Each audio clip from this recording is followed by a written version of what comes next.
Bienvenidos. Mi función es simplemente presentar al padre Danilo Terovic, quien les va a dar una charla referida a la encíclica Evangelium Vitae, sobre el valor y el carácter inviolable de la vida humana del Papa Juan Pablo II, documento que el propio Papa ha solicitado expresamente a los fieles darlo a conocer. El padre Danilo Terovic es doctor en Teología Moral, egresado de la Universidad de Navarra, España. También es egresado en Economía y Finanzas de la Universidad de Georgetown, Washington. Y máster en Administración de Empresas, egresado del IESE, Instituto de Estudios Superiores de la Empresa de Barcelona, España. En lo que se refiere a la organización de este evento, el padre Danilo Terovic disertará por espacio de aproximadamente 45 minutos y posteriormente podrán efectuarse preguntas y respuestas. Muchas gracias. Muy amable.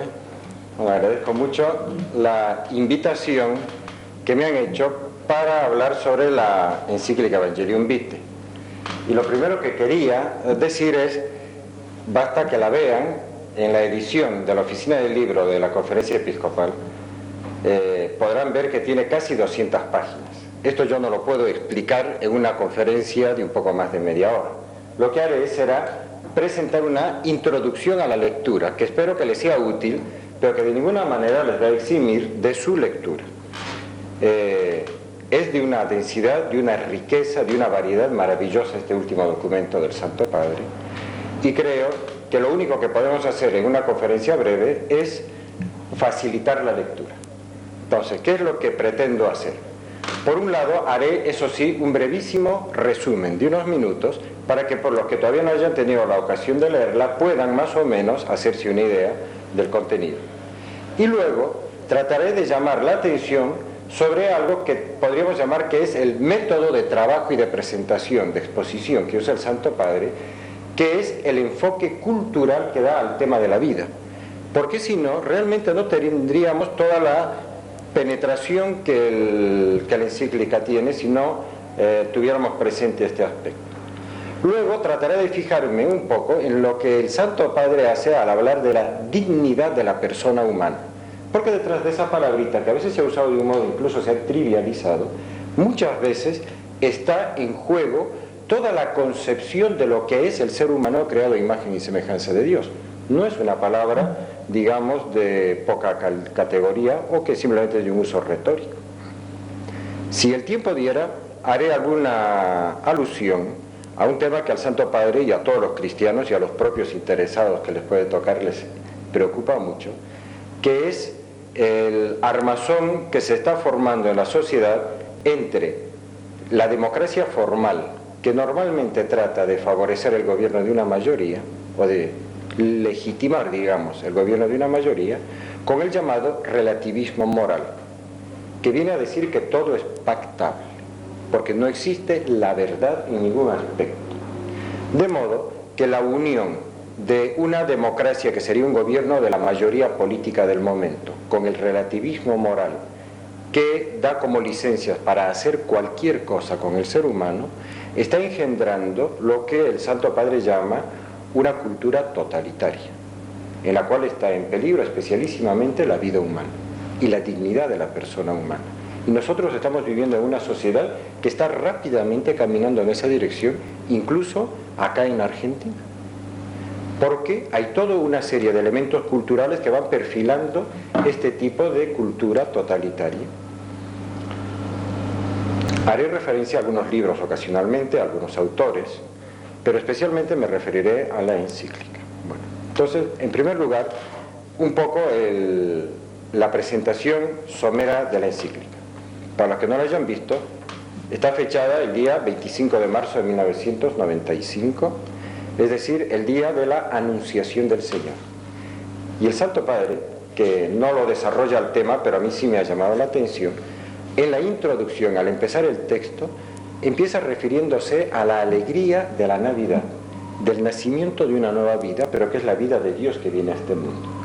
De modo que se abre con el tema de la Navidad, la encíclica, y se cierra con la fecha de la Anunciación, que es muy simbólica de lo que realmente es el tiempo humano dentro de la madre. Porque en la Anunciación el Verbo de Dios se hizo hombre. Y 9 meses después, dice la liturgia, del 25 de marzo al 25 de diciembre, 9 meses después, nació el Hijo de Dios, fue dado a luz. De modo que la liturgia, de un modo solemnísimo, con dos muy importantes fiestas, nos recuerda que el tiempo humano, personal, en el cual ya se puede estar en gracia, porque como en el caso de la Virgen se habla de la Inmaculada Concepción, es decir, está en gracia desde el momento de la concepción. En el caso de Jesucristo ya está concebido como hombre en el primer momento de la concepción, el 25 de marzo. Esas dos fechas son muy simbólicas de todo lo que hay en esta encíclica. El tiempo humano es los 9 meses dentro de la madre, porque es terrible que haya que recordar estas cosas a seres humanos, que parece que muchísimos han decidido deliberadamente ignorar este dato fundamental. Bueno, después de una introducción en la que habla el Papa con preocupación de estos temas que ya los veremos con más detalle, empieza un primer capítulo que le da un título así: La sangre de tu hermano clama a mí desde el suelo. Es Caín que recibe esas palabras de Dios porque acaba de matar a su hermano. Y le pone como subtítulo el Papa: Actuales amenazas a la vida humana. Es decir, le da la perspectiva del crimen de Caín, el hermano que mata al hermano, al propio hermano, derrama su propia sangre. ¿Cuáles son esas actuales amenazas a la vida humana? Pues en el contexto del documento, el Santo Padre, fíjense qué importante visión histórica y cultural que tiene. Se remite a la primera encíclica social famosa, la Rerum Novarum, de 1891, hace ya poco más de un siglo, en la que la preocupación era también por el ser humano, por muchísimos seres humanos, adultos y niños, que estaban viviendo en una situación de no reconocimiento de sus derechos humanos fundamentales. Estaban siendo objeto de una explotación económica en el nacimiento, o tal vez más que en el nacimiento, digamos, en el momento de máximo desarrollo del área industrial. Y la Iglesia levantó la voz para hablar en nombre de los que estaban en ese momento sin voz, que eran los más desposeídos de la tierra en ese momento. Y el Papa dice, refiriéndose a la Rerum Novarum, que ha llegado el momento de hablar otra vez así fuerte, para nuevamente hablar en nombre de los que no tienen voz, que no están siendo reconocidos en sus derechos fundamentales, que son los no nacidos, los que todavía se están gestando dentro de su madre, los que pueden haber nacido con una enfermedad grave, crónica e incurable, los ancianos que a veces están empezando a ser vistos como una carga para la sociedad. Y lo que es más asombroso, a veces el homicidio directo del inocente, por cualquier tipo de justificación económica, de terrorismo internacional, de comercio de la droga, de miles de motivos normalmente económicos. Detrás de la Rerum Novarum había una cultura de la muerte, que por motivos fundamentalmente económicos estaba maltratando al ser humano. Detrás del Evangelium Vitae hay nuevamente una cultura de la muerte que está nuevamente violando los derechos fundamentales de muchísimos seres humanos por motivos de poder y económicos. A los poderosos de este mundo no les gusta este tipo de lenguaje. Han tratado también de echar ya un velo de silencio sobre esta encíclica. Habrán visto que en muchos lugares no se ha comentado. Bueno, el segundo capítulo lo titula, bueno, estas amenazas, digamos, que el Papa toca en este primer capítulo son, digamos, enfocados de un modo cultural, pero a eso me referiré un poco después. ¿Qué quiero decir con eso? En el segundo capítulo pone el siguiente título: he venido para que tengan vida. Es Jesucristo quien usa esta palabra que tiene una riqueza de matices, ahora se diría polisemia, muchos sentidos, todos riquísimos. Vida humana, física, corporal, vida espiritual, todo tipo de vida. Y el Papa lo subtitula Mensaje cristiano sobre la vida, que es un capítulo de una riqueza teológica maravillosa, que nos viene a recordar que todo ser humano ha sido creado a imagen y semejanza de Dios. Ser un ser viviente para el ser humano es ser un reflejo de Dios, es la gloria de Dios, es el ser humano viviente. Así decía San Ireneo de León, uno de los primeros padres de la Iglesia, porque el ser humano de alguna manera muestra algo de lo que es Dios. De modo que atentar contra el ser humano viviente, contra la imagen de Dios que ha sido puesta en este mundo, es atentar contra Dios mismo, es querer borrar la gloria de Dios de este mundo creado. Pero no es solamente la vida natural la que está aquí reflejada en este capítulo segundo de la encíclica, sino también la vida sobrenatural. El ser humano ha sido creado además para un destino que va más allá de esta vida, para la vida eterna. De modo que la vida corporal que hay que respetar no es más que un momento de paso hacia la vida eterna.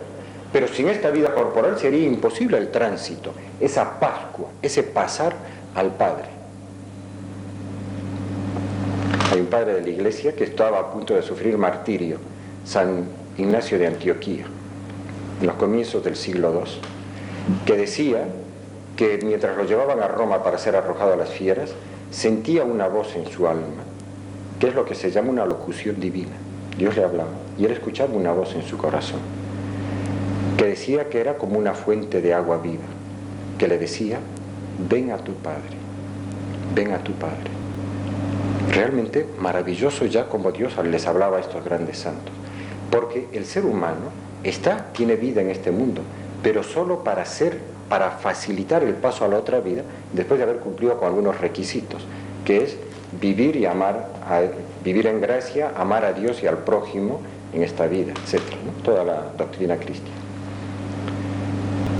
Por supuesto, el Papa tiene que recordar que cada vida humana es valiosísima por este proyecto eterno de Dios. Ninguna vida humana es repetida.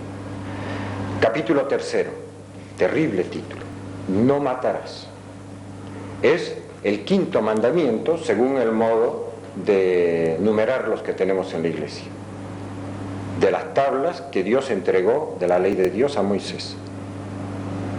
Es impresionante, es preocupante que Dios haya tenido que recordar con una revelación divina al ser humano este mandamiento: no matarás, que en sentido, digamos, estricto moral es: no matarás al inocente, no matarás deliberadamente al inocente, porque es evidente que a veces por accidente una persona puede matar a otra. No es que haya violado la ley de Dios de un modo deliberado, aunque materialmente ha matado.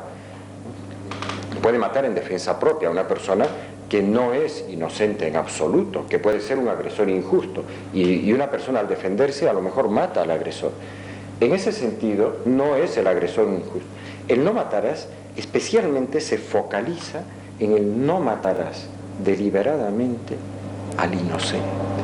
Pero que eso tenga que ser recordado a la raza humana es preocupante.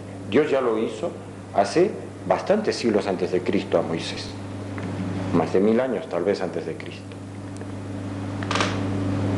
La ley santa de Dios es el subtítulo de ese tercer capítulo, donde de un modo solemnísimo, con lenguaje que algunos teólogos han dicho que recuerda a una declaración dogmática, declara que es un pecado gravísimo, especialísimamente grave, el homicidio del inocente, que igualmente el aborto deliberado es un homicidio gravísimamente cualificado ante Dios, y que la eutanasia, que es la deliberada matanza de ancianos o de enfermos crónicos, es también un pecado que ofende gravísimamente a Dios.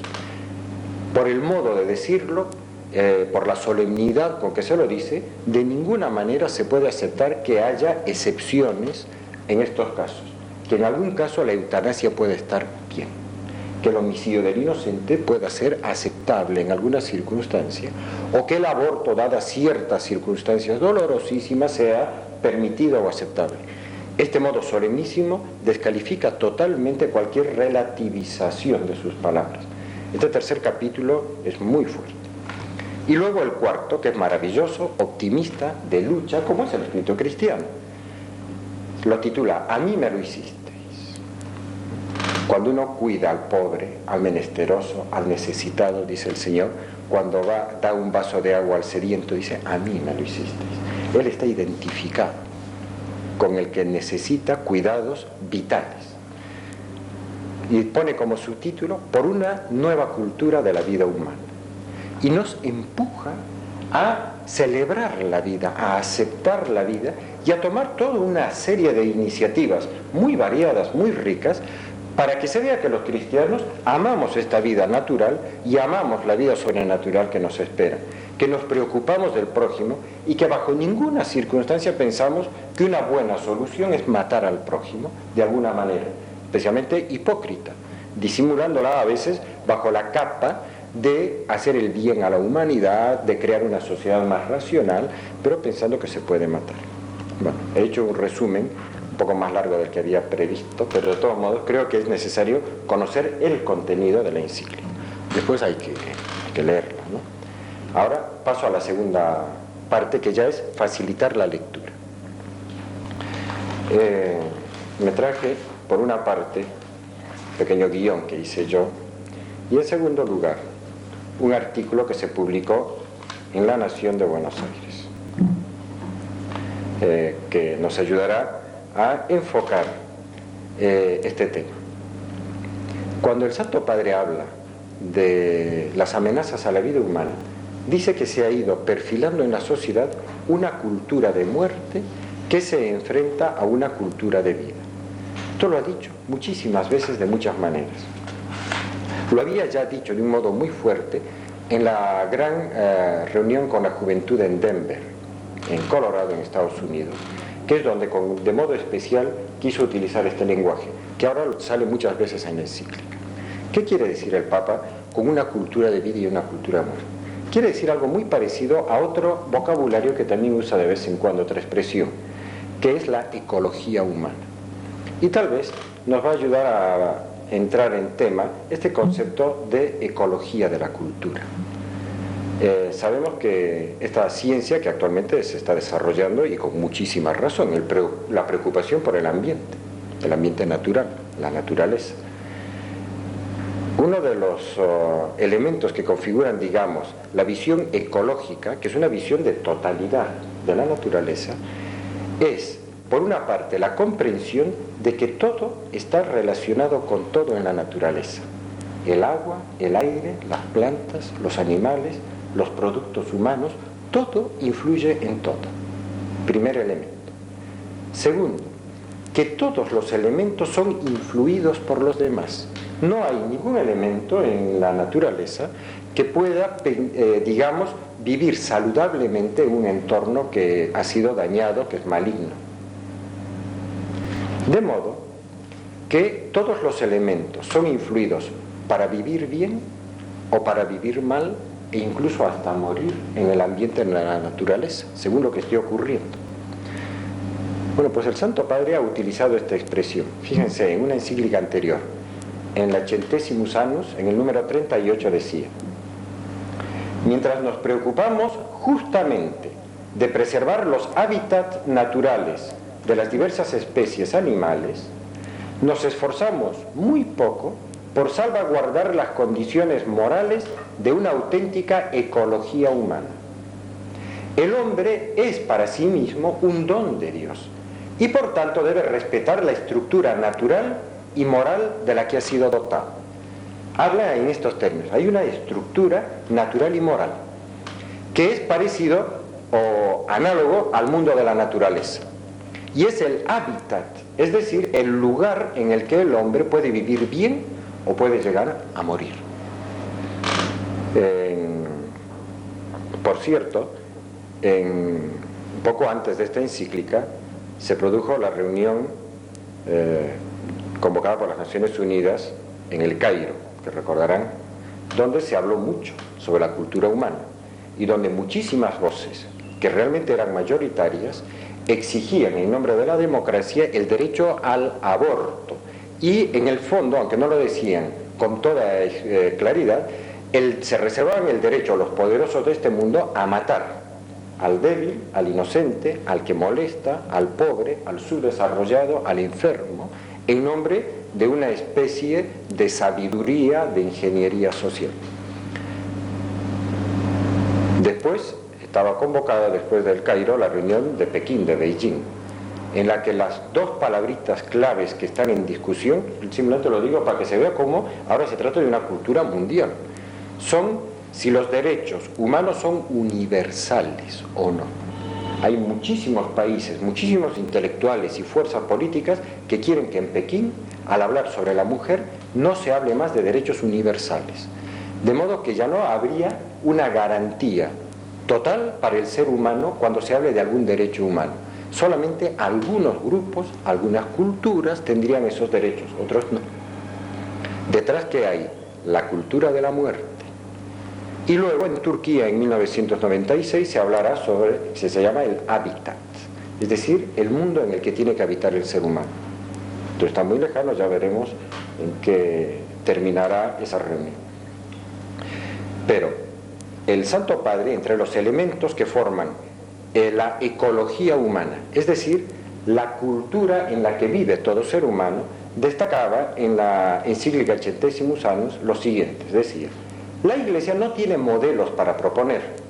Los modelos reales y verdaderamente eficaces nacen de afrontar los problemas concretos en todos sus aspectos, sociales, económicos, políticos, culturales, que se relacionan entre sí. ¿Cómo ven? Unos influyen en otros. Lo social, lo económico, lo político, lo cultural, una cosa influye en otra. En otros documentos, como el documento de Puebla, el Santo Padre añadía otros elementos, realmente fueron los obispos de América, pero el documento final lo suscribió el Papa, hizo algunos pequeños retoques, en el que decía que también había elementos familiares, artísticos, además de los económicos, políticos, etc. Y que de todos los elementos que configuran la cultura humana, el elemento clave que determina si está sana o enferma esa ecología humana, de la cultura, de la economía, de la vida social, artística, etc., es si en esa cultura hay o no hay amor a Dios, presencia de Dios, reconocimiento de los derechos de Dios. En una cultura atea, la economía considera al hombre como cosa, porque ni se le ocurre pensar que es criatura de Dios, hijo de Dios, dotado de algún tipo de valor especial. Es cosa. Las ciencias, por ejemplo la medicina, si están en medio de una cultura atea, de personas, de médicos, de científicos, de investigadores ateos, pensarán que el ser humano es cosa. Y una cosa se puede hacer lo mismo que se puede hacer con cualquiera de estos objetos que a mí me rodean. Si los considero míos, puedo hacer lo que ya los juristas antiguos decían: tengo derecho al uso y al abuso de las cosas que son mías, porque este pedazo de papel no tiene ningún derecho, si quiero lo rompo. Si el ser humano es cosa, lo uso. El científico, el experto en genética, el que hace fecundación in vitro, el médico que trata a una embarazada que tiene un embarazo ectópico, etc., si tiene una visión de que eso es cosa, células, porque no tiene una visión religiosa de la vida, va a poner su ciencia al servicio de la muerte. Pensará que una buena solución es matar.